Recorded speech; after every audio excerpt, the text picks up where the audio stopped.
Au cœur de Paris, alors que l'automne déposait son voile silencieux sur les boulevards, Camille avançait d'un pas lent, sentant la fatigue dans chaque muscle.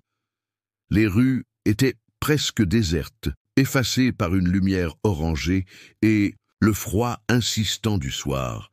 Ce n'était pas son quartier préféré, mais elle y passait souvent, par habitude ou par nécessité, après ses heures au sein de la police nationale. À chaque passage, elle portait ce mélange étrange de responsabilité et d'usure, comme une armure forgée au fil des ans par les situations trop lourdes, les décisions incomprises, et la détermination de rester droite même quand tout vacillait autour d'elle.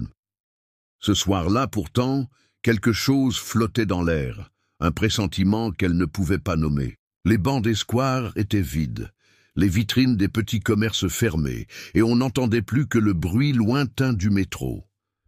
Camille avançait, la tête légèrement inclinée, le regard absorbé par les longs faisceaux de lumière, dorés que projetaient des lampadaires sur le trottoir humide.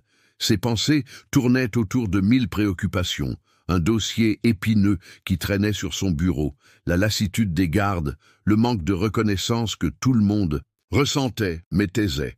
Soudain tout bascula. Un croisement peu éclairé. Ses pas furent stoppés net par l'apparition de Lisa, une figure bien connue dans les commissariats du centre. Lisa était en uniforme, allure irréprochable mais froideur dans le regard.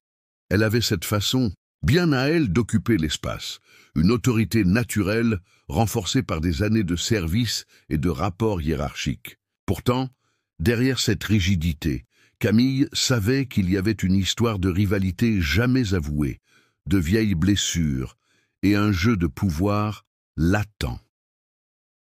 La rencontre semblait triviale, banale même pour deux policières rodées, mais Camille sentit tout de suite que ce face-à-face allait déraper. Les mots échangés étaient polis, presque neutres, mais chaque phrase était ciselée d'intentions cachées. Lisa esquissait des sourires crispés, pesait chaque syllabe, comme si chaque mot pouvait faire basculer tant l'équilibre fragile de la soirée que la réalité de leur vie. Ce soir, il ne s'agissait plus simplement de contrôler un quartier ou de faire respecter le règlement. Quelque chose de bien plus grand se jouait, tapi sous l'apparence du règlement et des habitudes, prête à éclater d'un moment à l'autre. La tension monta d'un cran, invisible mais pourtant si présente, quand Lisa, sans élever la voix ni trahir la moindre émotion, exigea que Camille sorte de la voiture. Camille sentit ses doigts se crisper sur le volant, mais elle ouvrit la portière, le geste mesuré par la méfiance et l'habitude. L'air frais de la nuit semblait tout à coup plus froid, presque glaçant, coupant la distance minuscule qui les séparait. Un silence épais s'installa, interrompu uniquement par le déclic discret d'un téléphone qu'un passant plus loin venait d'activer. Ce petit son, presque insignifiant, n'échappa à aucune des deux policières. À partir de ce moment, chacune savait qu'elles étaient désormais observées, otages d'un regard venu de l'extérieur, témoins et peut-être victimes d'une scène que personne n'avait réellement voulu, mais que tout Paris saurait juger. Lisa laissa le sou. Poids de l'autorité s'installer, ses mots tranchants, résonnant comme un verdict évident. Pas d'explication réelle, juste une succession de questions rigides et de consignes sèches, comme si tout était écrit d'avance. Camille, elle, fit face sans baisser les yeux, gardant cette tranquillité rare, forgée par des années à faire son devoir, même quand la justice semblait loin. Elle savait que les décisions arbitraires n'étaient pas nouvelles, et pourtant, le sentiment d'injustice était mordant. Chaque phrase lancée par Lisa semblait déjà la condamner, comme si la sentence devait nécessairement tomber sur celle qui osait exister différemment, qui ne rentrait pas toujours dans le moule. Finalement, Lisa sortit un carnet, inscrivit quelques lignes à la va-vite et tendit une amende à Camille. Pas de justification rationnelle, juste un papier froid glissé dans sa main, accompagné d'un regard qui disait tout. Camille reçut le ticket sans broncher. Au lieu de répondre, elle planta dans les yeux de Lisa un regard déterminé, dur comme l'acier. Aucun mot ne fut nécessaire. Elle avait déjà compris que ce moment ne serait que le début d'une histoire qui la dépasserait sûrement. Une histoire faite d'affrontements silencieux, d'enjeux cachés, de combats intérieurs, où parfois, la seule arme qui restait était la dignité, celle que personne ne pouvait lui enlever. Peu importe le scénario qu'on essaierait d'imposer. Dans la chaleur étouffante d'un petit bistrot du quartier Bastille, l'ambiance était tout sauf tranquille. Entre les tables encombrées de verres vides et les serviettes froissées, les rires montaient comme une vague, se mêlant aux ragots qui traversaient la salle. Lisa, assise près du comptoir avec quelques collègues, affichait un air satisfait. Elle racontait son dernier exploit, à voix basse mais assurée, comme si ce simple contrôle routier, cette amende infligée à Camille, était une victoire personnelle, une preuve de sa supériorité dans la hiérarchie. Elle haussait les épaules, mimant l'indifférence, persuadée que ce genre d'événement finirait par être oublié, étouffé par toutes les petites histoires de service qui ne laissent aucune trace. Son visage, éclairé par la lumière blafarde du néon, se tendait sous l'effet de la fierté. Elle semblait sûre que personne n'oserait jamais remettre en question ce geste. C'était le genre de détail qu'on enterrait facilement, et où tout le monde préférant faire semblant de rien tant que l'ordre régnait. Pendant que Lisa se délectait de son moment de gloire, Camille rentrait chez elle. Son appartement était modeste, perdu dans un immeuble gris du 11e arrondissement. Après avoir fermé la porte derrière elle, elle s'assit lentement à sa table, laissait retomber la tension dans le silence de son salon. Elle sortit la fameuse contravention de la poche de sa veste, la posa devant elle et la regarda quelques instants sans bouger. Ce papier n'était pas juste une amende, mais le symbole de tout un système qui se refermait sur elle à la moindre incartade. Camille savait que l'enjeu dépassait largement son cas personnel. Elle s'était déjà heurtée à des blocages semblables, procédures qui traînaient, abus couverts par la hiérarchie, réflexes d'autodéfense institutionnels.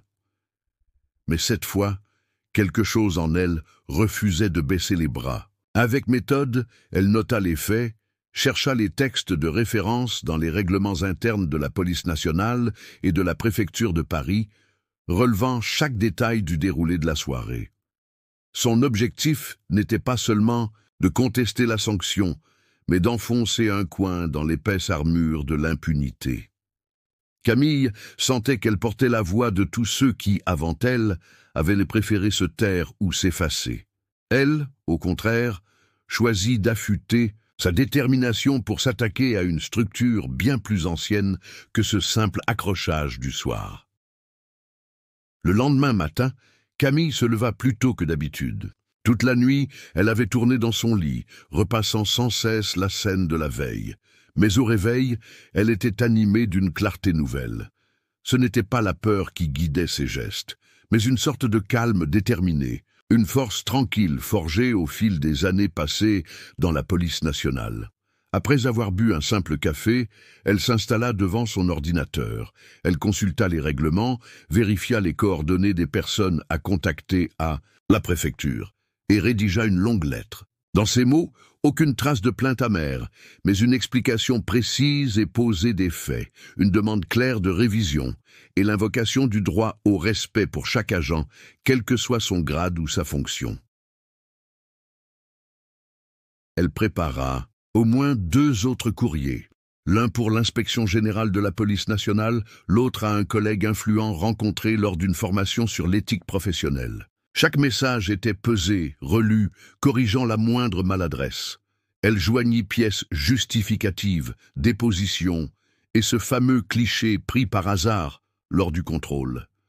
Ce n'était ni de la colère, ni de la hâte, mais l'application exacte d'un sens de la justice qui s'était développé à force d'observer trop d'abus restés impunis, trop d'affaires étouffées. Camille savait que les résistances viendraient sûrement, que les obstacles ne manqueraient pas, mais cette fois, elle avançait avec une stratégie mûrie, chaque étape calculée. Pendant que Camille posait les bases de sa riposte, bien loin, de son bureau, l'ambiance à la caserne de Bastille n'était plus la même pour Lisa. Le matin même, à la pause café, elle sentit que le climat avait changé. Les conversations habituelles autour de la machine à café s'estompaient dès qu'elle entrait. Les sourires, auparavant faciles, devenaient rares, remplacés par de simples hochements de tête. Ceux qui, la veille encore, vantaient sa rigueur ou riaient à ses anecdotes trouvaient soudain un prétexte pour éviter son regard ou précipiter leur départ. C'est que, dans l'air, flottait une gêne nouvelle. Les rumeurs sur son excès de zèle, autrefois pardonnées ou attribuées, mais à sa recherche d'efficacité, commençaient à peser plus lourd. Lisa comprit, progressivement, que l'isolement venait de s'installer tout doucement, comme une deuxième peau dont elle ne pouvait plus se séparer. Le courant de tension monta d'un cran quand Lisa découvrit, en ouvrant son casier, ce matin-là une lettre officielle à son nom. L'enveloppe portait le cachet de l'inspection générale, un détail qui la fit hésiter une seconde avant de l'ouvrir du bout des doigts. Le texte était sobre et précis. Elle était convoquée pour témoigner au sujet d'un contrôle qui avait suscité, selon les mots employés, plusieurs interrogations sur le respect des procédures et des droits. Lisa relut le papier à plusieurs reprises. Chaque ligne semblait vibrer dans sa main, comme si le document tout entier contenait à lui seul la preuve que quelque chose d'inédit venait de débuter. Jusqu'à cet instant, elle n'avait jamais vraiment douté d'être protégée par les usages, les alliances tacites, tout ce qui faisait qu'on laissait souvent passer des excès sous silence. Mais d'un coup, cette certitude s'était effritée. Les murs du commissariat, qui avaient toujours semblé solides, prenaient maintenant une allure étrangère. Elle croisa un collègue dans le couloir. Il détourna le regard, fit mine de lire un dossier imaginaire. Lisa sentit une chaleur étrange, diffuse, monter à ses joues. Elle essaya de reprendre contenance, rangea la lettre dans sa poche, mais la sensation restait persistante, comme si chaque pas résonnait dans un lieu où elle n'était plus la bienvenue. Au même moment, à l'autre bout de Paris, Camille reçut un appel bref de la préfecture. On l'informait officiellement du lancement d'une enquête et de la transmission de son dossier à une commission d'éthique. Elle comprit, à la voix posée de l'interlocutrice, que sa démarche avait pris une ampleur inattendue. Elle oublia un instant les heures d'angoisse, le poids de l'incertitude. Désormais, l'affaire dépassait son cas. La salle d'audience, même imaginaire, lui apparaissait immense. Chaque membre de la police pouvait s'y reconnaître. Chaque citoyen, même très loin de leurs histoires internes, en deviendrait juge, témoin ou simplement observateur attentif. Camille ressentait en elle la gravité et la grandeur de l'instant. Elle ne luttait plus seulement pour son honneur. Elle ouvrait une brèche dans laquelle bien d'autres pourraient, peut-être, s'engouffrer un jour avec espoir et courage. Une ligne était franchie. Il était désormais impossible de ramener l'histoire à une simple querelle de service. Tout venait de changer. L'hiver s'installait sur Paris, recouvrant la ville de cette lumière blanche et froide qui s'infiltrait dans chaque rue, chaque bureau. Au commissariat, la routine était troublée par une agitation inhabituelle.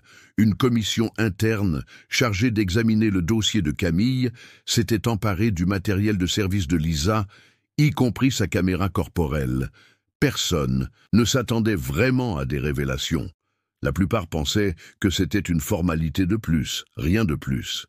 Mais, à la surprise générale, on découvrit que la mémoire de la caméra contenait des enregistrements restés cachés depuis des mois. Plusieurs vidéos montraient des contrôles similaires à celui vécu par Camille, où la procédure semblait déviée, les propos sous-entendaient parfois une volonté d'humilier, d'écraser, plutôt que de protéger. Peu à peu, la vérité filtra dans les couloirs. L'administration, longtemps silencieuse, fut soudain prise dans une tempête de soupçons et de questionnements.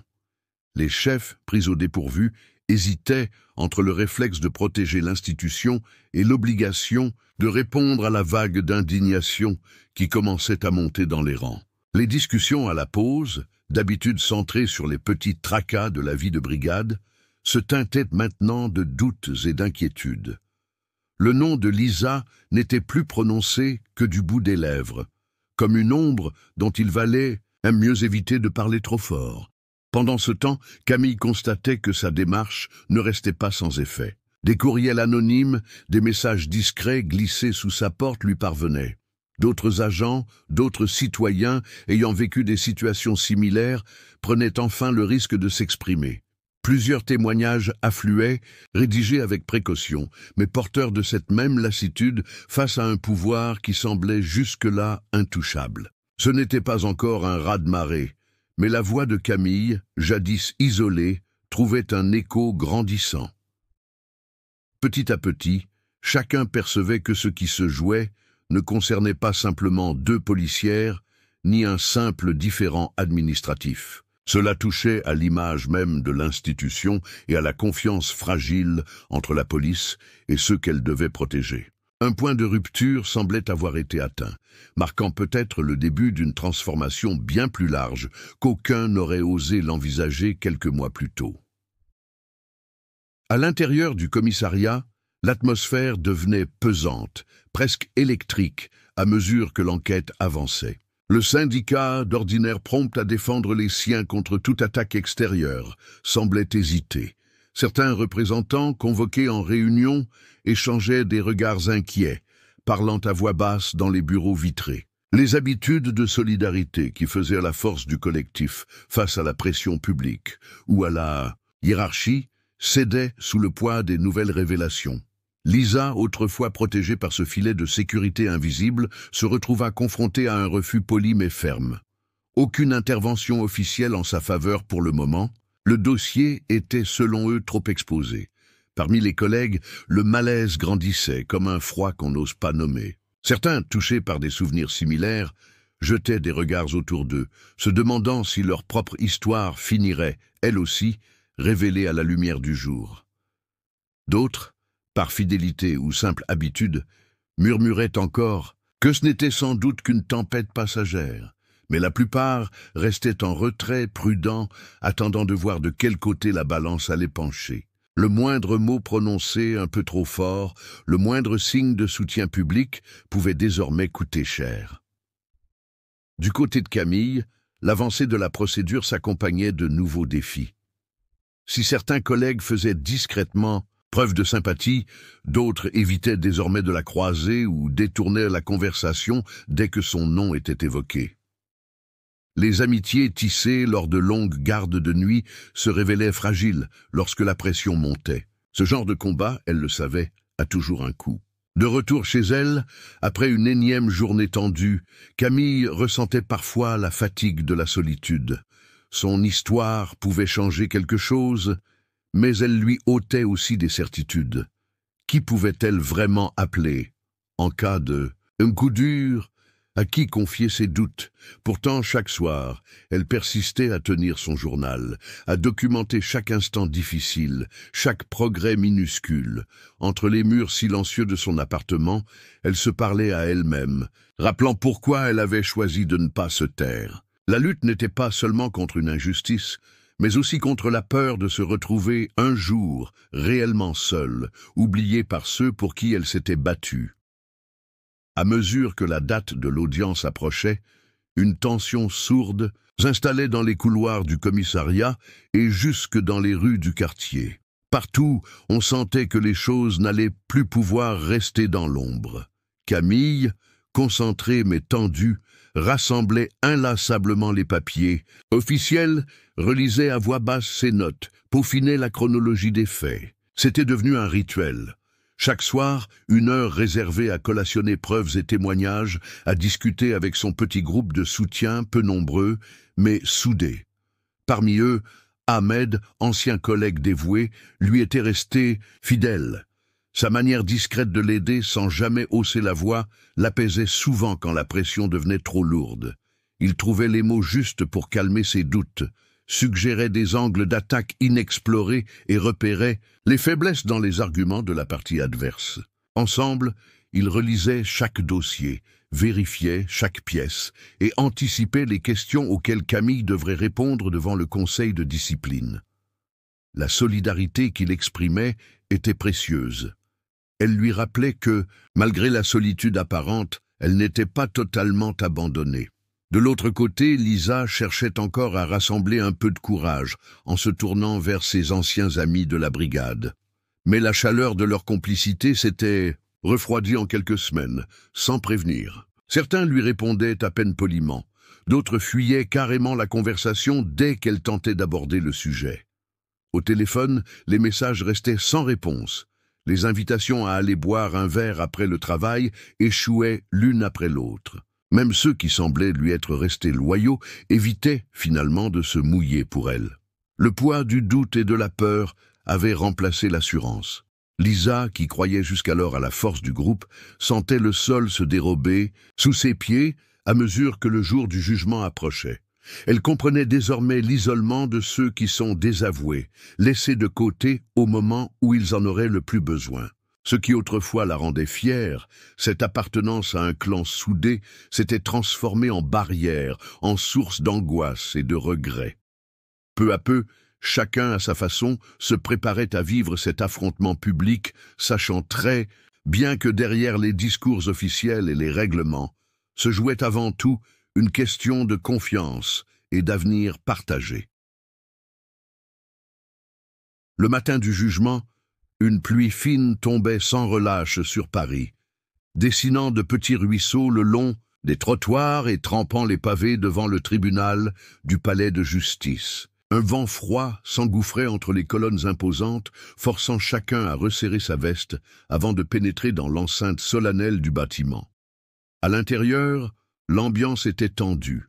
Les bancs de bois vernis accueillaient peu à peu un public inhabituel, mélange d'uniformes impeccables, de journalistes, de citoyens alertés par les journaux et de quelques collègues qui s'étaient déplacés en silence pour assister à ce qui s'annonçait déjà comme un événement rare.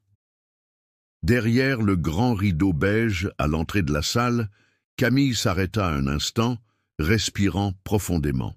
Sa tenue soigneusement repassée, décorée de son insigne, semblait porter le poids de tout ce qu'elle avait défendu durant sa carrière. Lorsqu'elle fit son entrée, le silence se fit instinctivement. Elle sentit des dizaines de regards converger vers elle, pesants, mais aussi curieux. Certains exprimaient du respect, d'autres une peur diffuse, celle qui saisit quand l'ordre des choses paraît vaciller. Le juge, un homme à la voix calme, la salua sans emphase avant de l'inviter à s'asseoir. Sur le banc opposé, Lisa évitait soigneusement de croiser le regard de Camille. Elle tripotait nerveusement un stylo, le faisant tourner entre ses doigts. L'assurance dont elle avait autrefois fait preuve semblait s'être envolée avec les derniers jours d'hiver. Même ses anciens amis prenaient soin de s'installer loin, comme s'ils redoutaient l'écho que pourrait avoir leur simple présence. Au fil des minutes, alors que les avocats disposaient leurs dossiers, que les greffiers préparaient leurs notes, on sentait dans l'air plus que la gravité d'un simple conflit de travail. Ce n'était pas une histoire banale. Derrière, les mots échangés, on devinait un débat profond sur l'autorité, l'éthique, le courage nécessaire pour dénoncer ou affronter la machine institutionnelle. Ce matin-là, au palais de justice, chaque tic-tac semblait souligner que le résultat du jour dépasserait de loin les deux femmes présentes. Ceux qui s'étaient rassemblés là savaient, d'une manière ou d'une autre, qu'ils assisteraient à bien plus qu'un verdict ordinaire. La salle d'audience retint collectivement son souffle lorsque le juge fit signe de lancer les vidéos extraites de la caméra corporelle de Lisa. Le greffier abaissa la lumière et sur l'écran, les images défilèrent, rien que des scènes. De rues apparemment ordinaires, des discussions banales sous la pluie ou face à des passants, mais dans chaque détail, chacun percevait désormais un malaise. Les mots employés, le ton, la gestuelle, tout trahissait une routine glacée où l'humain semblait s'être perdu. Le courant d'air froid qui traversait la salle ne venait plus seulement de l'extérieur. Camille, assise bien droite, observait tour à tour l'écran et les réactions du public. Des journalistes prenaient fiévreusement des notes, tandis que des policiers échangeaient des regards lourds de sens. Quelques citoyens dans la salle, interpellés par ces images, hochaient la tête. Certains croisaient les bras en signe de gêne. Mais c'était le visage du juge qui traduisait le mieux la gravité du moment. Lui, d'habitude si impassible, laissait transparaître une lassitude, voire une indignation retenue. Lisa, elle, ne pouvait s'empêcher de revivre ces moments.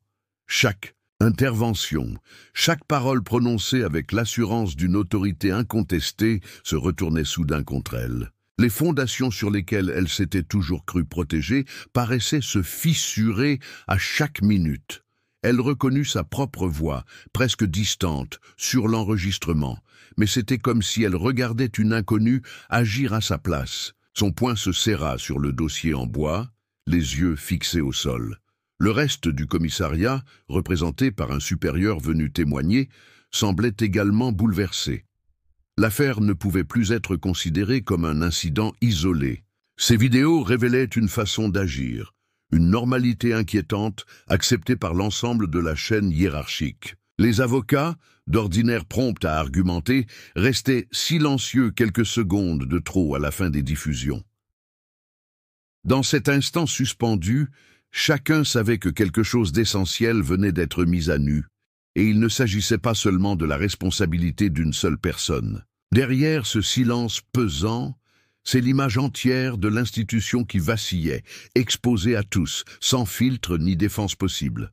L'appel à la barre de l'expert en technique d'intervention du ministère, M. Deschamps, ajouta à la tension qui régnait dans la salle. Habitué aux débats pointus et aux salles remplies, il montra une grande rigueur en analysant chaque extrait vidéo.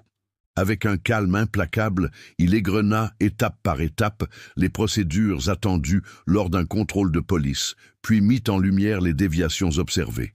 Sans chercher à charger qui que ce soit, il souligna devant tous comment Lisa avait, à plusieurs reprises, franchi les limites de la procédure, usant d'un ton inapproprié, voire menaçant.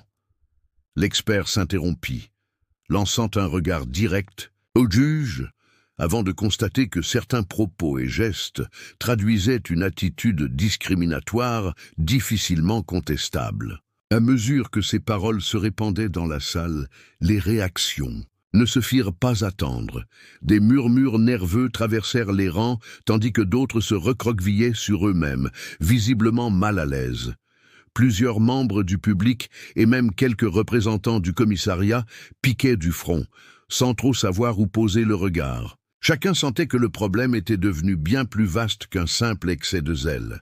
Il dévoilait une faille profonde, au cœur même du système. La défense de Lisa tenta alors de retourner la situation. L'avocat, un habitué du prétoire, s'efforça d'attaquer Camille, lui reprochant d'avoir brandi trop vite sa carte syndicale, sous-entendant une forme d'arrogance ou de provocation. Mais cet argument s'échoua rapidement face à la patience et la clarté de Camille, qui expliqua simplement qu'elle n'avait fait que suivre la procédure officielle, se protégeant d'éventuels abus. Les assesseurs, eux-mêmes, ne semblaient pas convaincus par la stratégie de la défense. Au contraire, chaque tentative de détourner le regard de la vérité semblait ne faire qu'accentuer la distance entre ce que les citoyens attendent de leur police et certaines pratiques trop longtemps tolérées. Ce jour-là, dans le tribunal parisien, même les pierres semblaient vouloir témoigner. L'écart entre justice et manipulation était désormais trop visible, et les mots posés par l'expert, comme un couperet, retentissaient dans tout l'édifice, mettant chacun face à ses responsabilités. La surprise générale parcourut la salle quand la porte s'ouvrit pour laisser entrer le commandant Lefebvre, supérieur direct de Lisa. Il s'était vu contraint de comparaître ce jour-là, convoqué d'office, et sa nervosité était palpable. Son regard croisa celui de Lisa, mais il n'y eut pas d'échange, seulement le silence. À la barre, il expliqua calmement qu'il n'avait pas attendu le scandale pour s'inquiéter du comportement de Lisa. Il avoua avoir, à plusieurs reprises, signalé durant de simples réunions que certains collègues dépassaient parfois la ligne, sans toutefois oser mobiliser officiellement la chaîne hiérarchique de peur d'être perçus comme trahissant l'esprit du groupe. Quelques mois plus tôt, une remarque l'avait poussé à en parler discrètement à un autre chef de brigade, mais rien n'avait suivi. Le malaise était resté latent, masqué derrière le rideau des routines. Le tribunal, jusque-là maîtrisé, montra un réel trouble. On comprenait que Lisa n'était pas la seule à porter le fardeau de ses gestes. Tout un pan de la hiérarchie avait préféré détourner les yeux, laissant s'installer une tolérance insidieuse. Le juge fixa longuement le commandant, puis nota que le silence de ceux qui savaient, tout aussi dommageable, avait permis à la situation de dégénérer. Camille saisit alors le regard d'Ahmed, son allié, qui lui fit un petit signe d'approbation discrète. Il y avait dans ce moment un mélange d'amertume et de soulagement. La vérité, si dérangeante soit-elle, prenait enfin la place qu'elle aurait toujours dû avoir. À l'extérieur, Paris bruissait. Les conversations sur les marches du palais de justice, les flashs des reporters, les premiers articles en ligne, tout cela animait l'opinion publique. Les personnes interviewées parlaient d'exemplarité, de confiance perdue ou retrouvée. La nouvelle se propageait rapidement sur les réseaux, avec des débats animés à la radio et à la télévision. Ce tourbillon de réactions touchait Lisa de plein fouet. On parlait d'elle, de ses années de service, mais surtout de sa chute brutale, presque irréversible. Pour la première fois depuis longtemps, certains commençaient à évoquer l'espoir de voir bouger les lignes. Et au fond, malgré la tempête, Camille sentait qu'elle n'avait pas mené ce combat en vain. C'est alors que le tournant prit une ampleur inattendue. En milieu d'après-midi, une déclaration du syndicat national de la police, relayée par tous les médias, fit l'effet d'une bombe. Les représentants annoncèrent officiellement qu'ils prenaient leur distance par rapport à l'affaire et réclamaient une refonte profonde des procédures ainsi qu'une réflexion honnête sur la prise en compte des discriminations. Sur les radios, à la télévision, dans les fils d'actualité, les journalistes insistaient sur le ton inhabituel de la note. Le syndicat ne cherchait plus à défendre coûte que coûte ses membres, mais semblait reconnaître qu'un point de rupture avait été atteint. Pour Lisa, cette annonce eut l'effet d'une douche froide. Tout le soutien sur lequel elle pensait pouvoir compter depuis ses débuts, tout cet entourage qui l'avait entourée lors de ses promotions, s'était volatilisé en quelques heures. Elle le comprit avec une amertume tenace lorsqu'elle croisa à la sortie de la salle d'anciens collègues qui détournèrent simplement le regard.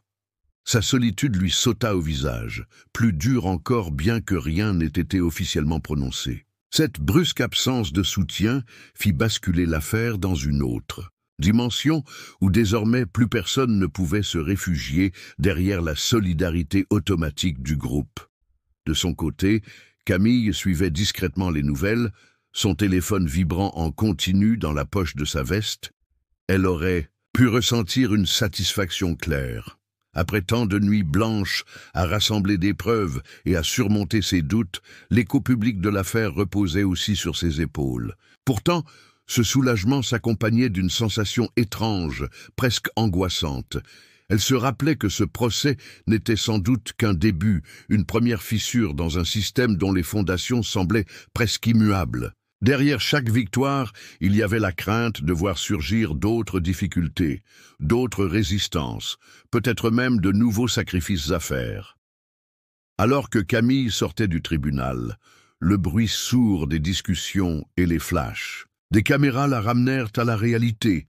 Elle savait que rien n'était encore terminé. Elle avançait un peu plus forte, mais avec la conscience que toute quête de justice exige aussi de laisser un bout de sa tranquillité derrière soi. En à peine quelques jours, l'affaire s'imposa partout, bien au-delà des couloirs feutrés, du palais de justice de Paris. Les grandes chaînes nationales en parlaient en boucle, et les titres des journaux s'affichaient dans tous les kiosques, souvent accompagnés d'une photo de Camille, le visage grave et déterminé. On entendait son nom à la radio, on voyait des extraits de l'audience à la télévision, et même sur les réseaux sociaux, son histoire servait de point de départ pour des débats sur les dérives dans les institutions. Toutes ces discussions faisaient de cette lutte, qui au début ne concernait que quelques personnes, un symbole d'espoir et de transformation dans toute la France. Pour Camille, la notoriété n'apportait pas que des satisfactions. Si elle remarquait des regards admiratifs de la part de certains inconnus, elle ressentait aussi parfois une méfiance nouvelle dans son propre quartier. Au supermarché, quand elle faisait ses courses, il arrivait que des gens murmurent ou détournent la tête. Des voisins, avec qui elle échangeait quelques mots depuis des années, prenaient soudain leur distance ou évitaient la conversation. Une ancienne amie, croisée à la boulangerie, fit mine de ne pas l'avoir vue. Ce genre de geste la blessait plus qu'elle n'aurait voulu l'admettre. Des messages anonymes, parfois hostiles, arrivaient sur sa boîte mail ou sur les réseaux sociaux, la rendant plus prudente lors de ses déplacements. Chez elle, Camille tirait les rideaux plus tôt, vérifiait 2 fois si la porte était bien fermée. Sans jamais vraiment céder à la peur, elle sentait la tension en elle, comme si le sens du moindre détail de sa vie quotidienne avait changé. Il y avait désormais une frontière invisible entre elle et le monde d'avant. Cette nouvelle vie pleine de questions l'obligeait à revoir chaque geste, chaque confidence. Elle était devenue un symbole sans l'avoir voulu, exposée sans l'avoir choisi. Les chaînes d'infos insistaient sur son engagement et sa persévérance, mais omettaient souvent la fatigue, les doutes, la solitude qui habitait ses soirées. Camille continuait malgré tout. Elle ne regrettait pas d'avoir agi, même si le prix à payer lui semblait parfois plus lourd qu'espéré, car au fond, elle savait que la tempête ne fait que révéler la solidité de ce que l'on porte en soi.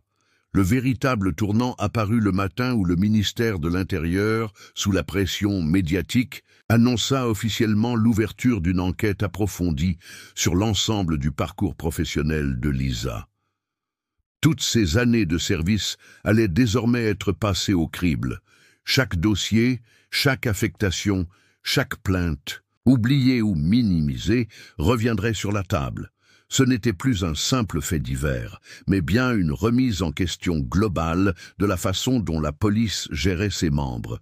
Même les collègues, qui jusque-là affirmaient que « ça n'arrive qu'ailleurs », durent reconnaître l'ampleur de l'enjeu. L'affaire s'était élargie à tout un système, et chacun sentait un vent de changement forcer les portes closes du commissariat. Pour Lisa, ce fut comme voir s'effriter tout ce à quoi elle croyait. Elle aurait voulu remonter le temps, corriger ses erreurs, ou simplement disparaître. Les souvenirs de ses premiers jours en uniforme, les encouragements qu'elle recevait, la fierté de servir, tout cela semblait loin, presque irréel. Ces gestes passés, banalisés ou soutenus par la routine, se muaient en preuves à charge. L'attente des conclusions, l'ambiance tendue au commissariat, rendaient tout dialogue impossible. Beaucoup faisaient mine de continuer, mais le regard de chacun changeait, fatalement. Les murs, d'habitude marqués par la camaraderie, résonnaient d'une incertitude froide. Du côté de Camille, la nouvelle tomba comme un choc mêlé de soulagement. Elle n'était plus seule. L'élan lancé par son action avait libéré la parole, et d'autres témoignages, d'autres histoires commençaient à émerger à travers la France. Ce n'était plus uniquement son combat personnel, mais celui de nombreux policiers, victimes ou témoins, qui n'avaient jamais osé franchir la ligne jusqu'alors. La presse commençait à publier des récits similaires, montrant que la question dépassait largement un seul nom. Face à cette prise de conscience collective, Camille ressentit une forme de fierté discrète, même si elle savait qu'elle n'aurait plus jamais la même tranquillité d'esprit. Le sentiment d'anonymat s'était effacé. Désormais, elle devrait composer avec un regard permanent posé sur elle, que ce soit celui des inconnus dans la rue, des collègues ou des institutions. Mais dans ce nouvel engagement partagé, elle trouvait aussi du courage, et pour la première fois, le sentiment d'avoir réveillé quelque chose d'important. Quelques jours plus tard, alors que Camille tentait de retrouver un peu de calme, chez elle, son téléphone sonna d'un numéro inconnu. Une voix posée, très professionnelle, se présenta comme faisant partie du cabinet ministériel. La demande était claire. Le ministère de l'Intérieur souhaitait l'intégrer au tout nouveau comité citoyen chargé d'examiner les pratiques policières françaises. Recevoir cette proposition aurait pu ressembler à une récompense ou à une victoire, mais l'appel avait un ton solennel, presque grave, qui évitait toute illusion de triomphe facile. Ce n'était pas un remerciement, mais une invitation à endosser une responsabilité bien plus vaste. Camille écouta attentivement, notant chaque détail. Réunions régulières à Paris, contact avec d'autres membres venus de toute la France, discussions avec des juges, des commissaires et même des citoyens anonymes touchés par les procédures. On attendait d'elle un regard honnête, une capacité à témoigner de ce qu'elle avait vécu, mais aussi la force de porter des propositions qui pourraient déranger. Elle remercia l'interlocuteur, promit d'y réfléchir, puis s'assit, à la table de la cuisine, songeuse.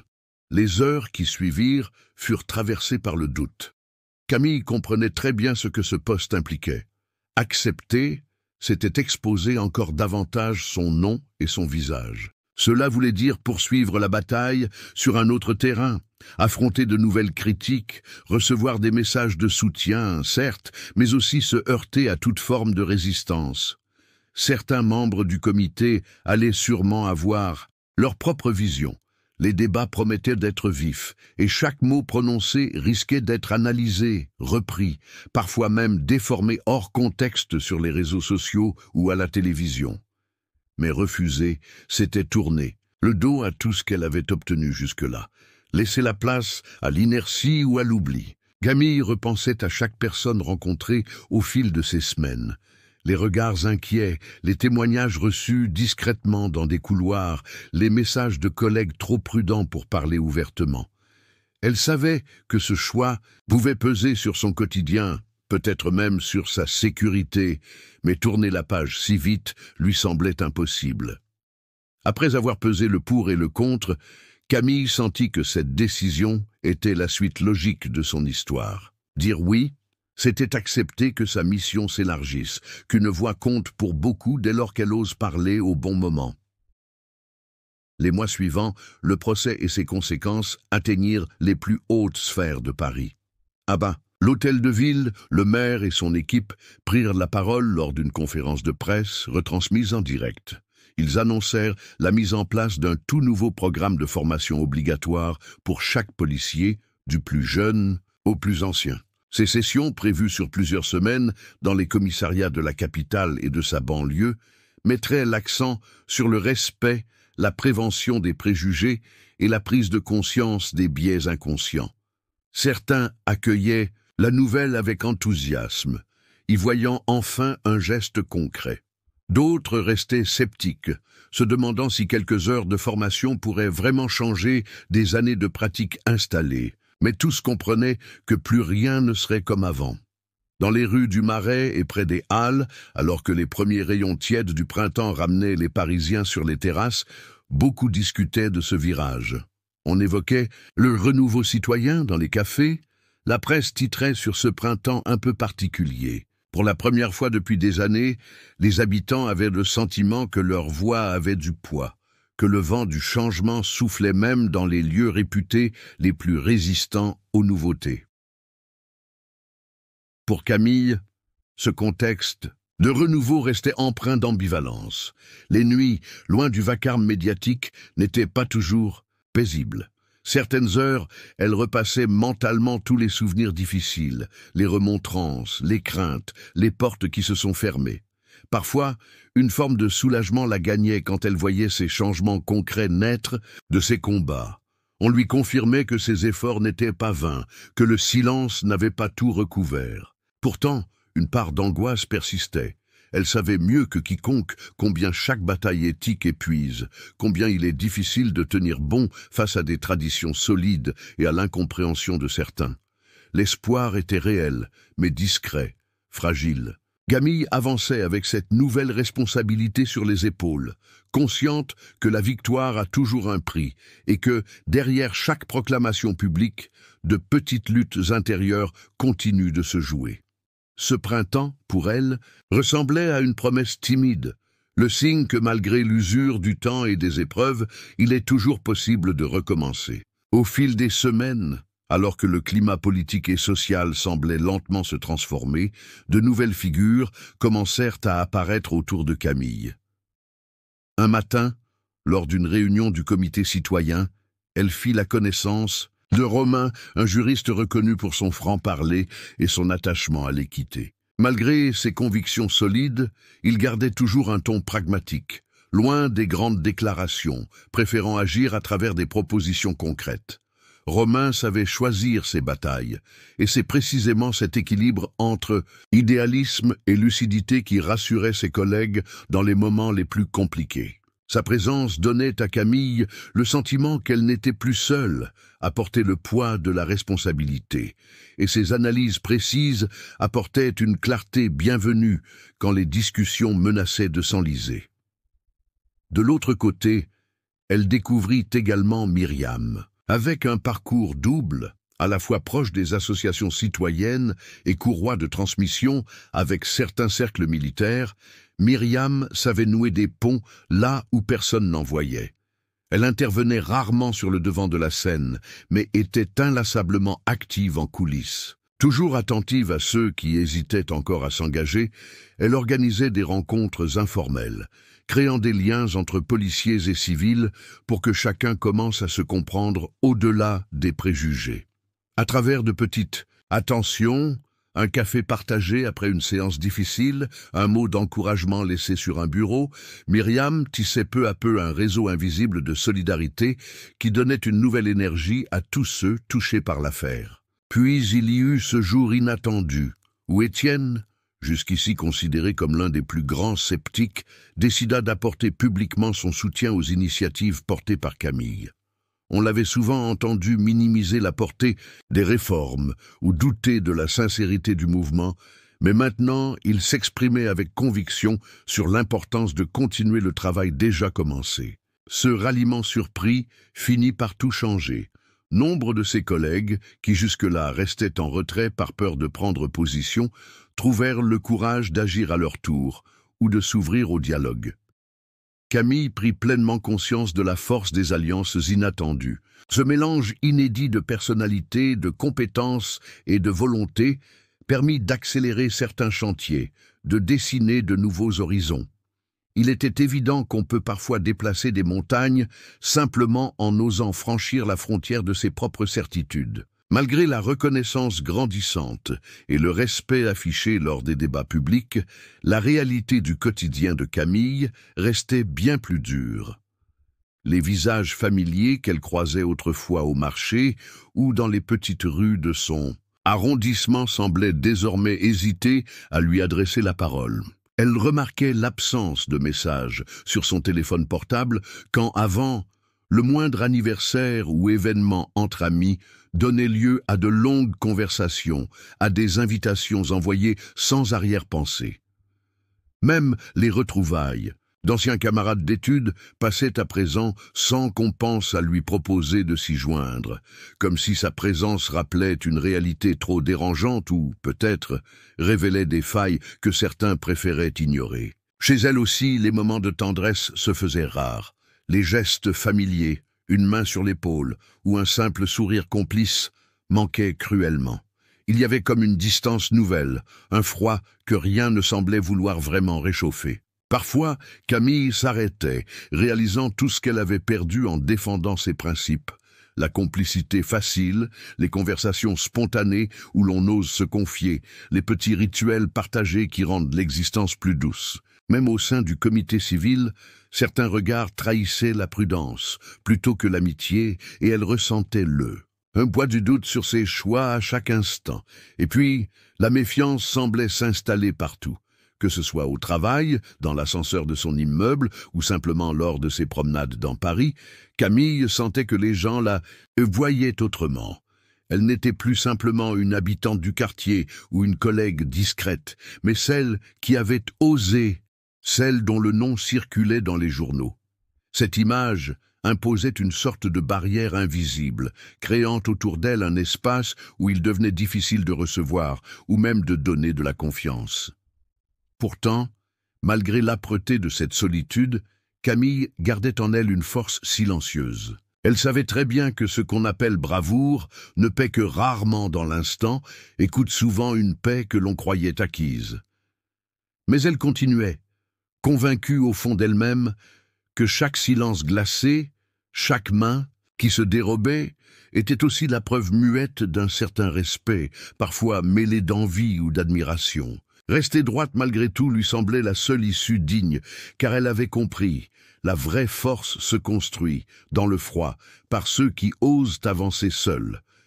Quelques semaines plus tard, dans le grand amphithéâtre de la Sorbonne, un événement très attendu rassembla des promotions entières de jeunes policières et policiers venus de toute la France. Camille, invitée à prendre la parole, sentit sa nervosité monter alors qu'elle traversait le hall baigné de lumière, entourée de visages curieux et attentifs.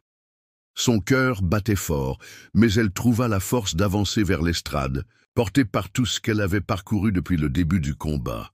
Devant elle, la salle entière était silencieuse. Les regards brillants des nouveaux arrivants trahissaient à la fois l'enthousiasme et l'incertitude de celles et ceux qui s'apprêtent à entrer dans la réalité d'un métier exigeant.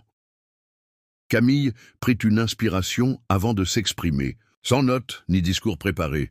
Sa voix, posée, ne cherchait pas à impressionner. Elle raconta l'importance des gestes ordinaires, ceux qui, au quotidien, construisent réellement la justice. Elle expliqua que la justice ne se porte pas comme une médaille, ni ne se crie sur les toits. Elle se pratique honnêtement, patiemment, dans la simplicité des choix et des attitudes de chaque jour.